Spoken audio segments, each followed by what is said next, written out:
Bom, pessoal, no vídeo de hoje nós vamos falar sobre a contestação da SEDUC no processo do Ministério Público que pede a contratação de 40.155 professores. Bom, saiu boatos aí de que tinham sido obrigados a convocar. Gente, cuidado com as notícias, cuidado com a fonte que você bebe água. Você pode beber água envenenada e acabar morrendo aí. Então, procura seguir alguém que traz notícias para você verdadeiras, que não joga você no meio do mato, tá? Bom, vou fazer um resumo, são 74 páginas, tá, pessoal? E isso não impede você de dar uma lidinha lá para conferir. É aquela linguagem juridiquês, né? Que às vezes fica meio difícil de você entender. Então, vamos lá. Bom, nesse processo, a PGE, que é a Procuradoria-Geral do Estado, é quem defende o Estado, iniciou a sua contestação apresentando uma visão geral dos pedidos do Ministério Público no processo. Bom, o primeiro foi nomeação de 40.155 professores com multa de R$100 mil diária pelo não cumprimento. Da constituição de uma comissão segundo a meta 18 do PNE, 17 do PEE, Plano Nacional de Educação, Plano Estadual de Educação, no prazo de 60 dias, de não usar as verbas da educação para a contratação de policiais militares com atuação na escola cívico-militar. Bom, ela apresentou geral para depois começar a contestar, tá?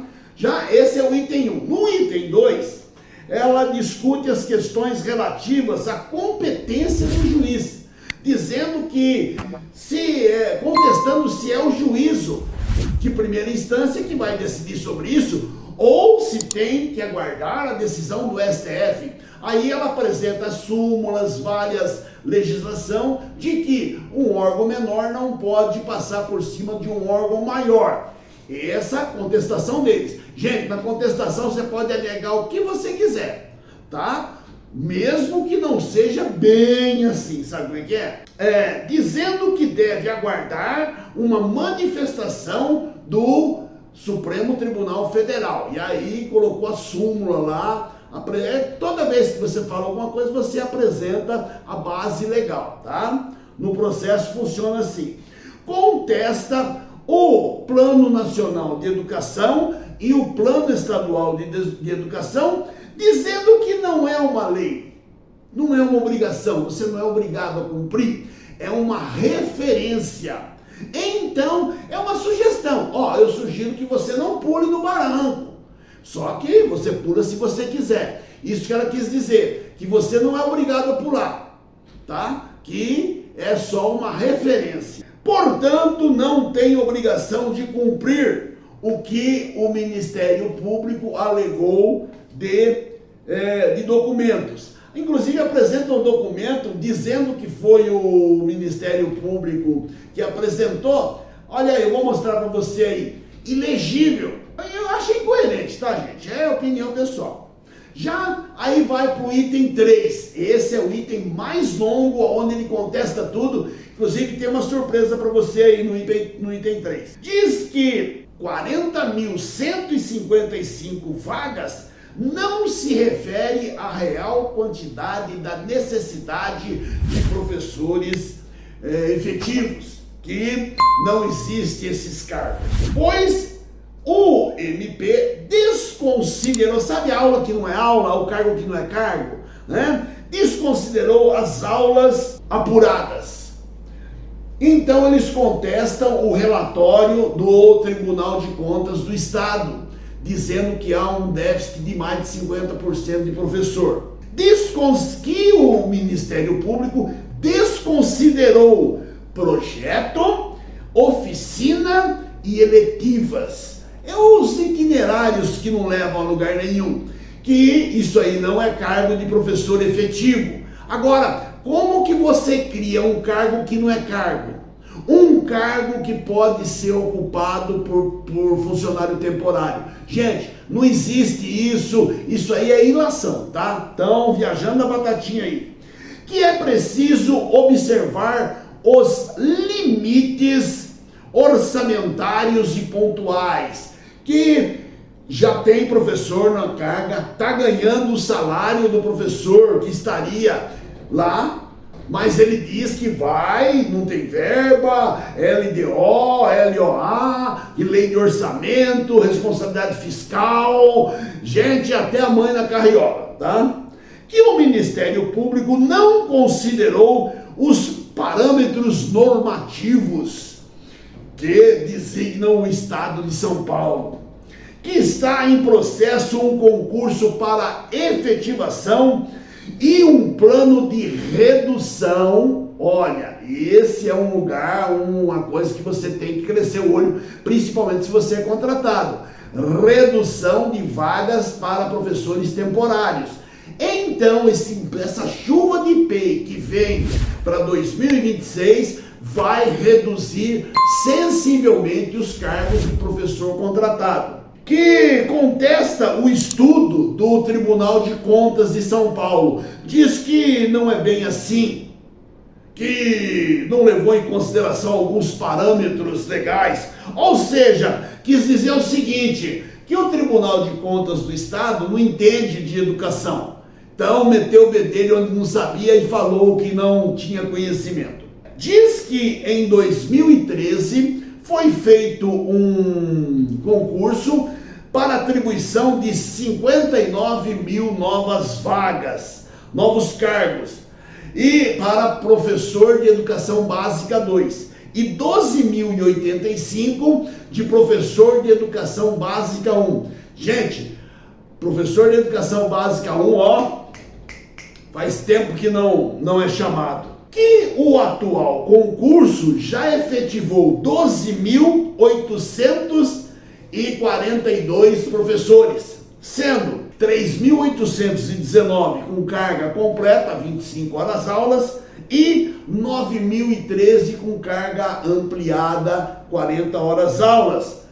Mas deixou sabe aquela promessa que você sabe que não vai cumprir? Uma possível chamada de concursados em fevereiro de 2026. Gente, se isso acontecer, vai ser um efeito dominó. Eu, no meu primeiro cargo, eu ingressei em agosto. Terrível. Então, se for chamar em fevereiro, provavelmente vai entrar em efetivo exercício em agosto. Que o aumento do número de professores contratados se deu em 2020 e 2021 devido à pandemia. Sempre tem umas costas para você jogar a culpa. Que numa reavaliação das necessidades, muitos não são necessários. Muitos cargos já não são mais necessários, porque houve uma reavaliação das possibilidades. Ao invés de falar o número de vagas, aí que está o pulo do gato. Ele transforma número de aula. Foi o que o Alckmin fez em 2012. A aula ele virou em aula relógio. O que eles fizeram aqui? A vaga eles transformaram em número de aulas. Que aí, para lá para cá, não considera a carga, porque a vaga tem que ter a carga. Você entendeu a jogada? Não. Tem que ter.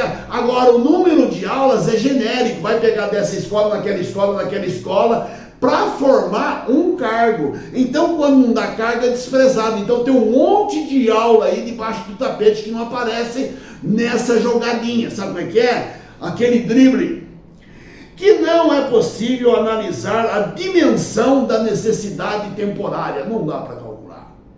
Aí ele apresenta lá 17 mil, não sei das quantas, 17 mil com contrato, mas sem cargo, 17 mil parado na beira do caminho, esperando abertura, e ele faz uma saladinha lá que não são 88 mil, na realidade é bem menos, né? Explica o inexplicável, gente. Tem coisa que não dá para explicar, tem coisa que você tem que falar e já era. Que a Secretaria de Educação está em franco processo de redução de professor contratado. Vou repetir, franco processo de redução de professor contratado. Coloca a tua barba de molho, deve vir facão por aí. Que a gestão de pessoal tem contribuído para a excelência da educação, tá? Não sabe o que é excelência e não deve saber o que é educação, porque atualmente no Estado não tem excelência e não tem educação. É plataforma e plataforma e plataforma, tá? Falou besteira, viu, PGE? Que a contratação temporária é apenas 5,1% do total de vagas. Olha que redução, gente. Eu queria fazer assim com as minhas dívidas. Então, eu só devo 5,1% do meu orçamento. Quanto a diretor e supervisor, a lei autoriza a substituição. Sim, temporária. Mas, olha só que ele vai lá, ó. E pode ser vista como acúmulo de cargo. Então, quando o professor é designado à direção, é designado à supervisão, não é uma substituição temporária, é um acúmulo de cargo. Ele está acumulando cargo de professor e diretor, professor e supervisor. Tá vendo ó, o cara como é bom de cintura? Que essa substituição é de cargo por vacância ou substituição, sem alterar a titularidade do cargo original.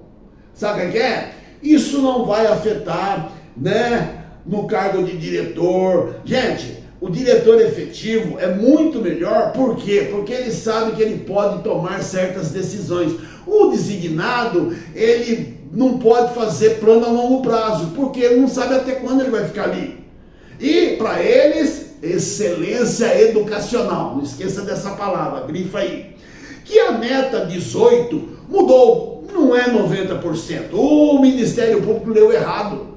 Que devido às deficiências, né, naturais, foi reduzido, foi alterado para 70%. Então, 70% tem que ser efetivo, 30% pode ser contratado. Aí ele faz uma jogada para adequar, para não precisar chamar ninguém. Pela dificuldade que apresentaram os entes federativos e municipais. Explicou que a contratação de PM, como é feita, e que o pagamento é outra fonte, não é a fazenda. O que será que é, gente? Se não é o dinheiro da educação, não é o dinheiro da fazenda, quem será que paga esses PM? Estou começando a acreditar em extraterrestre, viu? Disse que é impossível a realização de um concurso para adequação de vaga ou a nomeação dos candidatos aprovados do concurso. É impossível, gente. Porque não dá para chamar. Isso que aconteceu aí semana passada foi só um raio que caiu, que não cai duas vezes no mesmo lugar. Que isso não é possível com a intervenção do Poder Judiciário, que não pode pegar 40 mil por decisão judiciária. Aí vem o 171, que poderá gerar excedentes e vai ficar professor no cargo de OVNI, objeto voador não identificado. O professor sem cargo, bota ele como auxiliar, bota ele como eventual. Acha, falta funcionário pra caramba, então não vai ficar sem vaga não. Que não existe verba para a nomeação segundo a lei de diretrizes do orçamento, né? Não tem. O professor já está contratado, está ganhando a mesma coisa que o professor efetivo. Não entendi essa, gente. Sem a infração na lei de responsabilidade fiscal. Então, se contratar professor para as vagas que estão temporário, que está ganhando como um professor efetivo, vai faltar dinheiro. Eu queria que o Ministério Público pedisse para eles apresentarem essa conta da substituição de efetivo por temporário. Que a Secretaria de Educação necessita de prazo adequado para cumprimento de todas essas. Bom, se não pode cumprir, como que é prazo para cumprir? Principalmente eles estão resistentes à formação da comissão. Por quê? Porque a comissão vai fiscalizar E aí a comissão vai produzir documento que prova a falta de professor eventual. É só você ir em qualquer escola de São Paulo, escolhe aleatoriamente, você vai chegar lá, tem muito mais professor contratado do que professor efetivo. E aí, encerrando o processo, a PGE pediu 3 coisas. Primeira, extinção do feito sem discussão do mérito. Então, vamos deixar o dito pelo não dito, tomar uma cerveja aí, comer um pastel e acaba assim. Segundo, revogação da liminar e extinção do processo sem julgamento do mérito. Não, deixar para lá, então, não vai fazer a liminar, não vai fazer a comissão, não vai fazer o cumprimento de sentença, aí fica tudo dito pelo não dito. Que o Ministério Público regularize a seleção de documentos apresentados. Está refutando o relatório do TCE, dizendo que tem que apresentar outro documento. Só que eles não apresentam. Eles apresentam factoides. No finalzinho, ele pede a revogação da liminar, que pediu a formação da comissão no prazo de 60 dias, reconhecimento da improcedência da ação, que essa ação aí não tem procedência, não tem base. Eu nunca vi uma ação, bom, eu não sou advogado, né? Nunca vi uma ação tão embasada como essa. Que caso a liminar não seja mantida, permitir que o cumprimento seja modulado de forma adequada da decisão.